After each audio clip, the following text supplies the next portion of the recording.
Hay lắm.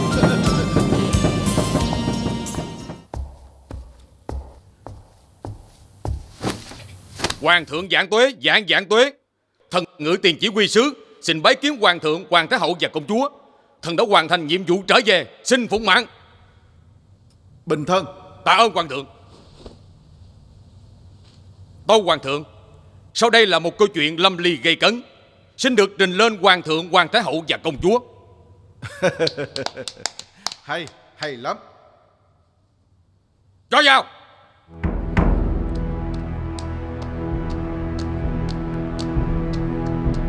Tâu bệ hạ, hạ thần đưa thị ba và tội phạm vào chờ bệ hạ phán quyết.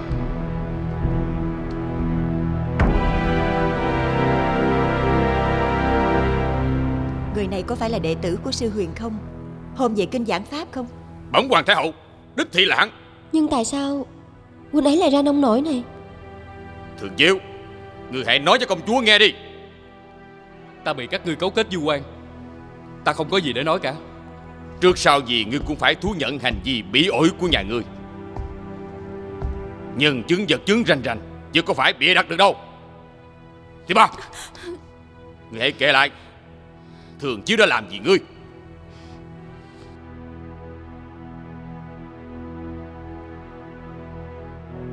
Muôn tâu bệ hạ, hôm đó là một đêm mưa gió.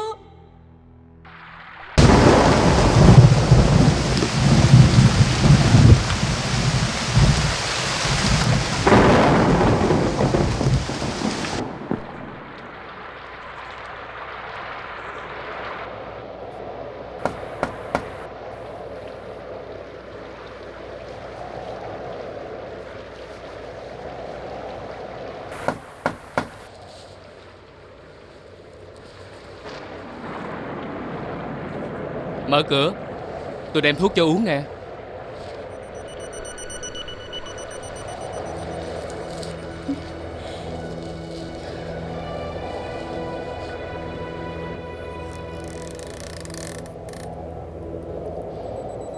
Cô uống thuốc này cho mau khỏi bệnh.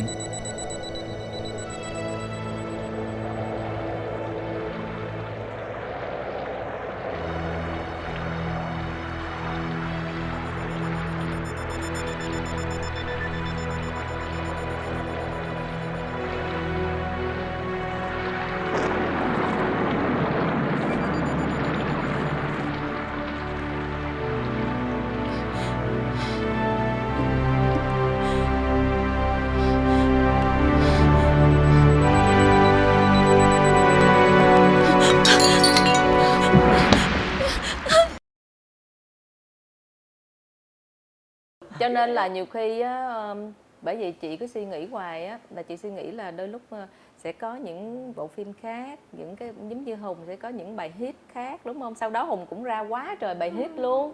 Đó, đó, nhưng mà chị mê nhất cái bài hit sau đó là bài Dáng Em. Vẫn là theo dõi nha, vẫn là theo dõi Hùng. Thì thật sự ra thì tự nhiên mình sẽ được những cái quế nhân khác. Đúng không? Mình sẽ trong nghề của mình hoặc là trong cái chuyện làm ăn riêng của mình, tự nhiên mình sẽ gặp những cái quế nhân khác. Tại vì nhiều khi ngay cả người Mạnh Thường Quân mà ủng hộ cái kinh phí để làm phim cho mình đó, họ cũng không quan tâm tới là thu được bao nhiêu, họ tin vào mình và miễn sao mình giúp được người. Và mỗi lần chị điện chị báo là giúp được cái này rồi, giúp được cái kia rồi, trời ơi, người ta rất là vui và ta cảm thấy là cái điều đó mang đến cái hạnh phúc của người ta. Thì chị em mình cũng vậy. Bây giờ tự nhiên xung quanh đó đôi lúc nhiều khi mình gặp ngay cái người mình đã giúp người ta sáng mắt rồi mình cũng không biết, mà mình không biết mới là hạnh phúc. Chứ còn mình biết mình giúp người A, người B, người C thì nó cũng có hạnh phúc, nhưng mà nó không hạnh phúc bằng là nhiều khi đang ngồi chơi với người này hoặc là có công việc làm người này mà không biết người này trước đây mình đã từng giúp người ta mổ mắt hay là mổ tim vậy đó. Tuyệt vời. Em chỉ nghĩ là bây giờ mình đang tưởng tượng là duyên trần tất tục, bộ phim đạt được 100 tỷ. Thì lúc đó mình đã biết được là tất cả những chi phí đầu tư mình đã tính qua một bên, còn số dư tất cả còn lại là mình đã được làm biết bao nhiêu con người, đúng không? Đúng rồi. Thì hồi xưa cái giá trị nó đồng tiền nó khác bây giờ, nhưng mà cũng là một cái số tiền cũng tương đối lớn để mình giúp được những cái ngôi làng cũng như là biết bao nhiêu người. Thì đây cũng chính là những cái hạnh phúc của những người làm nghề, mà em cũng được lĩnh hội những cái điều tốt từ chị Châu Thổ, chị Trinh, hoặc là những người cùng cộng tác với mình. Thành ra em thấy là con đường này đi theo nghệ thuật á, nếu mình càng lan tỏa được những cái giá trị cộng đồng á, thì mình lại càng cảm thấy yêu đời hơn, yêu nghề hơn. Cảm ơn em. Thực sự chúng ta ngồi ở đây này, chị mới thấy là người ta nói là gió tầng nào gặp mây tầng đó. Thành ra ở đây cả 4 người chị đều cảm nhận có một cái nghiệp để mình gặp nhau, và gặp nhau từ lâu lắm rồi đó. Và nó đủ hội tụ nhân duyên. Thì qua cái phim Duyên Trần Thoát Tục ấy, mình được biểu hiện rất là rõ để 17 năm trôi qua chúng ta vẫn rất là yêu quý nhau. Nói thật, từ một cái ý tưởng thiện lành của Việt Trinh mà lúc đó chị thấy khó lắm, tiền để sản xuất rồi làm cái bộ phim như thế. Cô này thì muốn đi Ấn Độ quay rồi một cái câu chuyện để hấp dẫn, đầy trở ngại, nội đi xin giấy tờ cho đoàn phim vác máy đi qua Ấn Độ quay thôi đã khó khăn, bởi vì đi qua đó nhập máy móc rồi trở lại rồi đến chỗ đại sứ quán Ấn Độ đó, trên đường Nguyễn Đình Chiểu ấy cái gì đó, mà vô đó phải xin phép rồi họ nói không được như thế này, không được như thế kia, Cuối cùng phải tự vác máy đi luôn. tự vác máy đi rồi là Tại vì khó khăn quá. bởi vì có người tư vấn đấy, không cần xin phép. Tại vì cái mình cũng cảm nhận ra cái nội dung mình nó không có ảnh hưởng gì tới thuần Đi phong qua mỹ tục đó, của đất nước đó. xong rồi ai đến cái khu nào người ta hỏi thì cứ chi tiền. Đó, đó. Đầu tiên á, thì có một mạnh thường quân họ nói là họ đầu tư 10.000 đô thôi để làm một cái phim video á. Video thôi.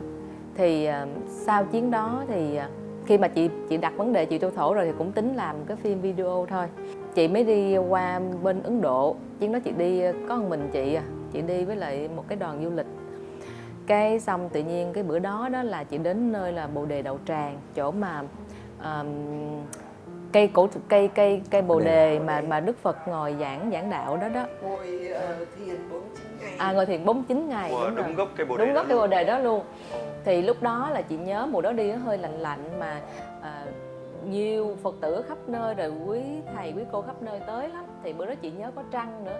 Cái xong cái chị mới quỳ, chị mà tự nhiên chị thấy đi tới Tứ Động Tâm, chị thấy sao đẹp quá, cái chị mới mơ ước, chị nói trời ơi, đẹp quá, chị ước gì là được cái phim này là được qua Ấn Độ quay, thì để cho những người mà họ nhiều khi có kinh phí, có tiền mà không có thời gian đi, còn những người muốn đi là không có tiền đi, thì mình quay những cảnh đó, mình phát lên thì người ta sẽ được ngắm qua cái những thước phim của mình. Thì cái chị mới quỳ xuống dưới, chị mới khấn, chị mới khấn là con cầu mong Đức Phật thương sao mà cho con có đủ duyên là mạnh thường quân sẽ cho thêm tiền để qua Ấn Độ quay, con chỉ xin quay 15 phút bên này thôi. Cái chị cầu nguyện xong cái chị mới đi về khách sạn, thì chị nhớ đi bộ với một đoàn về khách sạn. Thì sau đó chị gọi cho mạnh thường quân đó, chị mới nói là cái mơ ước của chị là được quay thêm ở Ấn Độ Tứ Động Tâm. Tự nhiên người ta nói rồi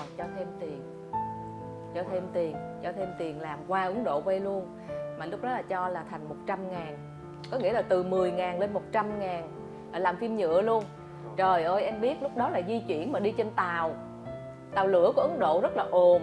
Tại vì mấy bạn tưởng tượng đi, mười mấy năm về trước là lúc đó, bây giờ Ấn Độ vừa rồi chị đi lại là đường cao tốc rồi đẹp không à, còn mười mấy năm trước đi kinh khủng lắm Hùng.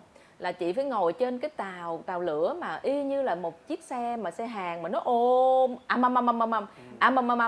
mà chị ráng gọi điện cho cái cô này, chị báo tin mừng mà ồn á, mà sóng yếu nữa, mà cứ alo chị Thủy hả, mừng quá, mà cái giọng chị muốn vỡ lên luôn trong cái chuyến tàu đó đó. Là cuối cùng mà chị phải đi vô trong cái to bên trong đó, là cái người Ấn Độ đó chỉ chị là vô chỗ đó là có sóng, góc đó có sóng. Thế là chị mới vô, chị ơi mạnh thường quân đồng ý cho mình đi Ấn Độ bây rồi, là cho làm phim nhựa luôn, là 100.000 đó. Rồi cuối cùng mạnh mẽ làm xong tới hồi mà dựng phim xong đi ấy phim hết rồi không có tiền phát hành, rồi thiếu thêm 2 tỷ nữa. Không có tiền để đi chuyển Nhuộm màu. sang điện ảnh. Ừ. Tại vì mình quay cái Mình này. quay nhiều, Thái Lan. Quay nhiều nhiều bối cảnh. mà tốn Em tiền nhớ là quá. nhiều ở Thái Lan lắm chị. Mà lúc còn đi Thái Lan làm mắc tiền lắm. Thái Lan làm lúc đó nó chưa, Việt Nam chưa có làm. Dạ, kỳ công có chị ha. Cái là tưởng đâu phim cưng rồi, Dạ. tưởng đâu không được phát hành rồi. Trời ơi, buồn, thời điểm nó buồn lắm, chết rồi, tiền ở đâu ra, cũng phải 1 tỷ mấy 2 tỷ nữa mới đủ. Đó. Cái bữa đó chị còn nhớ hoài, lúc đó là đi cũng đi, hồi đó chị cũng mê làm bá vụ đất đai. Cái chị mới đi theo 2 vợ chồng kia đi Tây Ninh. Đi Tây Ninh thì mới ngừng lại bánh canh Trảng Bàng ăn. Lúc đó là cái vùng mà cái chỗ mà Tây Ninh có cái cửa khẩu Mộc Bài á, rất là nổi tiếng, rồi lúc đó thành phố mặt trời mọc vậy đó. Lúc đó là người ta đang xôn xao, rồi chị mới theo 2 vợ chồng đó đi coi. Thì vô 2 vợ chồng rồi mới nói là họ rất muốn làm từ thiện, không biết làm cách nào, dạo này Việt Chinh làm ăn ra sao. Cái xong mình mới kể, thì mới vô tình kể cái câu chuyện của mình đang bị mắc kẹt, mà chị kể một cách vô tư, và chị nghĩ số tiền 2 tỷ đó quá lớn. Quá lớn lắm Quá trời lớn, ơi. em 17 năm. Trời ơi. năm trước. Em nghĩ đi, Tính ra là phải gấp đôi gấp 3 giá trị bây giờ. như 5-6 tỷ bây giờ á. Dạ. Cái chị ngồi chị vô tình chị kể, cái xong tự nhiên cái chị vợ chị nói hồi đó giờ anh chị cũng chưa làm từ thiện kiểu này. Đâu Trinh nói thêm rõ đi, thì chị mới nói là cái này là cái hoằng pháp. Giống như là thay vì mình bố thí thì mình mang thức ăn vật phẩm đến cho người khó khăn, thì cái đó là bố thí, mà theo kiểu pháp đó là tài thí. Còn này là hoằng pháp, mà có thể là thay đổi được suy nghĩ của người ta luôn. Mà cái này nói về nhân quả thì nhiều khi người ta sẽ giải quyết được những cái suy nghĩ của người ta, sau người ta sẽ trở thành con người mới, là hoằng pháp nó sẽ là tốt hơn nữa. Thì người vợ nói chuyện với chồng vậy, xong quay qua nói ok anh chị sẽ tài trợ, mà chị không tin vô được lỗ tai mình. Có nhiều cái giống như là một cái món quà từ trên trời đất ban xuống cho mình. Mà chị mừng giống đâu phải là cái đó, đâu phải là cho mình đâu. Dạ. Mà tự nhiên chị mừng, mà chị khóc luôn, chị điện. Mà nàng này thì đang bận một cái đám tang không nghe máy, mà chị Dạ. nhảy dựng lên, mà chị nhảy dựng đầu chị muốn đụng vô xe luôn. Chị mừng tại vì chị nghĩ là bế tắc rồi, không có tiền rồi. Em nghĩ đâu 2 tỷ mà có. Đúng rồi. Đó. Khó lắm. Đó, 2 tỷ đâu mà có. Rồi xong chị mới nói là nhưng mà em nói Không trước phải là đi. một cái thương hiệu gì lớn, Ừ. là một cái cá nhân thôi đó. Đúng rồi. Không phải cho hết 2 tỷ, Cho cho mượn 1 tỷ. Vậy nè, mới đầu là cúng dường 1 tỷ thôi, còn 1 tỷ Việt Chinh dám mượn không? Chiếu phim xong trả cho anh chị dám mượn luôn không? Wow. Vậy thì lúc chị nghĩ mình cũng còn đất, chắc mình có thể sau này nếu mà nếu mà chiếu không được thì thôi mình bán đất mình trả cho người ta. Ôi my god, Này lại đừng ngu nha. chi tiết thì chị Thủy nhớ dài đó. Xong cái bắt đầu chị điện, bắt đầu mừng chị hẹn ở chùa Xá Lợi liền. Chị ra đó tạ ơn Phật, chị là nàng này, xong chạy qua bển 2 chị em quỳ lại xong tạ ơn Phật. Cái bắt đầu chị thì còn nít lắm, chị mong cầu lắm, chị nói hồi hộp quá, mà bữa đó ngày thứ 7 nữa, đợi chờ là hạnh phúc. Chị từ đám ma mà cô này ngồi đợi ở chùa Xá Lợi, Ngồi chờ sẵn xong rồi mừng chị quá chạy còn về, rồi 2 chị em ngồi khấn độ xong rồi cứ ngồi vật vào. Bởi vì hồi hộp không biết người ta có chuyển không. Mà chị nói thiệt cái Hùng á, nói thiệt cái Thịnh luôn á, là cái thời đó đâu có internet băng tin, là thứ hai người ta mới ra ngân hàng ta chuyển cho mình. Mà bà Trinh ngồi, bà Trinh cứ lo lắng là không biết thứ hai người ta có chuyển không. Cái chị này chị buổi chiều nó vắng ra, 2 chị em cứ ngồi vật vào ở đó mà cười ghê. xong rồi chị này mới nói chứ em đừng có mong cầu, cứ mừng, cứ tùy duyên đi, nếu mà người ta chuyển thì mình mừng, còn không thì thôi từ từ. Cái là sáng thứ hai là một cái sáng mà dài nhất đó với chị. Trời ơi, chị nghe điện thoại chị tút vô 2 tỷ. Trời ơi, cuộc đời chị chưa bao giờ có khi nào mà cái tài khoản chị vô 2 tỷ hết trơn á.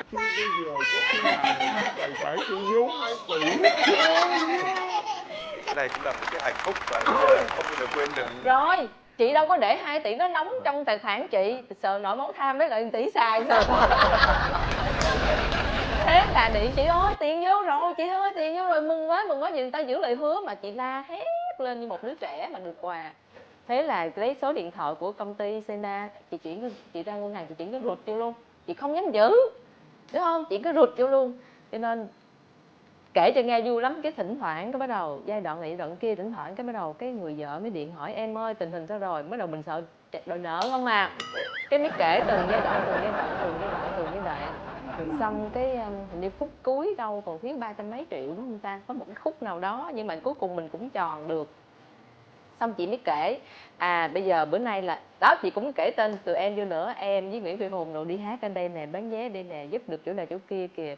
Xong một ngày đẹp trời tự nhiên điện anh chị nói vậy thôi chứ em khỏi trả lại 1 tỷ. Trời ơi, trời ơi nè, cô nói ra luôn nè.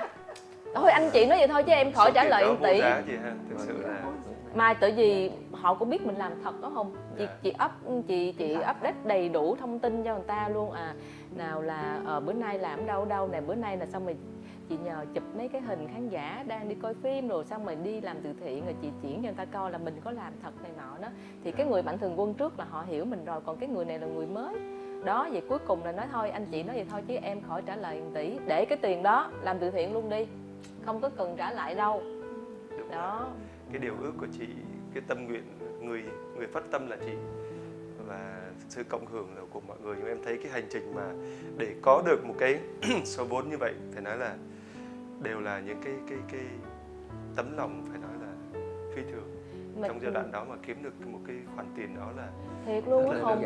Hùng nghĩ đi 4 tỷ mấy mà năm 2007 08 Hùng nghĩ đi bây giờ nó cũng khoảng gần 10 tỷ ha. Cái giá trị tiền giờ cũng khoảng gần 10 tỷ. Đó. Nhưng mà 10 tỷ là gói gọn bởi vì diễn viên ai cũng lấy tiền xăng không hà. Nếu nói chung là nhiều khi á, mà Việt Hương nó kể chứ còn không đủ tiền xăng nữa chứ đừng nói, mà nó cứ giỡn giỡn. Em nhớ hồi Việt Hương nó hay giỡn với chị em mình á. Đó rồi Hùng cũng vậy, làm sao mà đủ tiền xăng cho Hùng, làm sao mà đủ tiền xăng cho Thịnh. Nhưng mà nhờ mọi người đóng góp công sức vô, chứ còn nếu mọi người ai cũng ok em lấy thẳng giá thì cũng không thể nào làm trong cái phần tiền. Em thấy kể cả diễn viên quần chúng thôi người ta cũng đã giúp mình rồi. Mấy trăm diễn viên mà người ta tới mà người ta thấy được cái tinh thần của đoàn phim như vậy, cái mục đích của bộ phim như vậy, thành ra là ai cũng, lúc mà em coi cái nét diễn xuất của mọi người em cũng thấy có cái điều cộng hưởng vui, tại vì ai cũng yêu thích cái bộ phim, nhất là khi mà đã hoàn thành trong bộ phim, đến với các chùa đó, các sư các thầy cũng như chị Phật Diễm My tử cũng vậy đúng không? Chị Diễm My cũng vậy. Chị đứng gì? chị Thanh Ngân nữa. Đúng rồi, Thanh Ngân nữa. Trời ơi Thanh Ngân cũng dễ thương. Đóng có một phân đoạn bay ra Huế quay. Quá đẹp luôn, ngay cái cầu đó. Đúng rồi. Dương Kiều.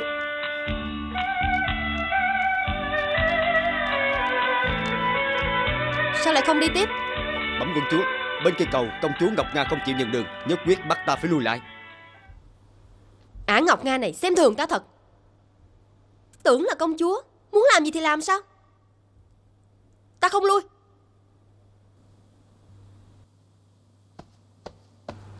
Thưa quận chúa nên lui lại một quãng ngắn, đủ cho chúng tôi qua là được. Công chúa Ngọc Nga có việc gấp. Ta cũng có việc gấp. Thưa quận chúa, nếu cứ kèn cựa như vậy thì chỉ có chiếu chỉ của hoàng thượng mới giải tỏa được. Thôi được, ngươi về tâu với chủ nhân. Ta sẽ tổ chức một cuộc thi ngay tại đây. Ai thắng sẽ được quyền ưu tiên qua cầu. Dạ quận chúa. Hãy qua nói với quận chúa Diễm Kiều là ta chấp thuận. Ả tưởng chỉ có một mình ả ở kinh thành này là đẹp nhất, khiến cho bao nhiêu đấng mài râu phải mê mệt. Cắt máu mà vẽ lên trái tim để dâng lên cho ta, thì khắp kinh thành này ai ai cũng làm được. Xá gì một viên tiểu tướng mà đã dội lên mặt. Bây giờ có ai ở đây vì yêu ta mà làm khác đi không? Có tại hạ. Thưa công chúa, tại hạ đã thầm yêu trộm nhớ công chúa suốt bao nhiêu năm nay.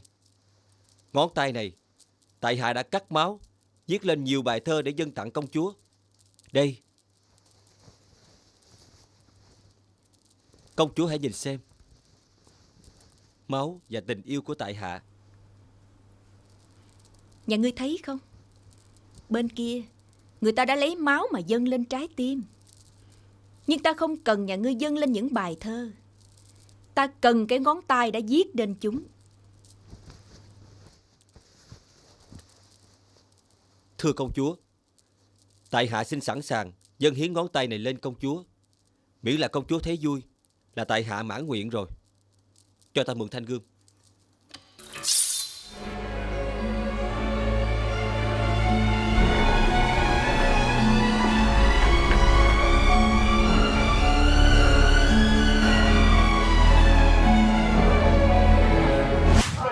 Giai đoạn bây rực giờ rỡ. nghe cái phim mình là giá trị lắm nha. Cái cầu đó bây giờ đã trùng tu lại rồi. Đúng rồi, là không còn cái nét đó nữa đâu.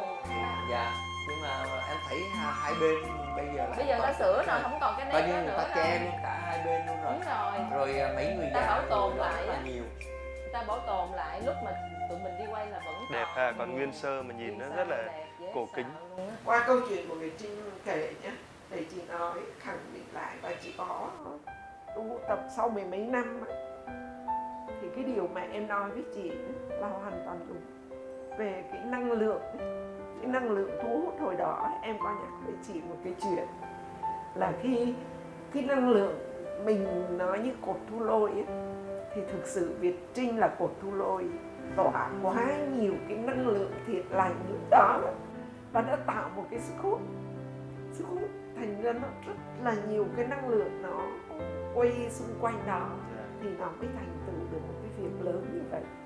Thật sự nhé, nên Hùng cứ hay nói là mình cứ phát một cái tâm nguyện lành thì nó trở thành cột thu lôi, thì nó sẽ thu hút, đúng không? Em có nhớ ở chỗ cà phê Kỳ Hòa, bữa đó chị bàn với em với Thủy cái chuyện gì đấy, một cái dự án gì đó mà không thành vì thiếu cột thu lôi.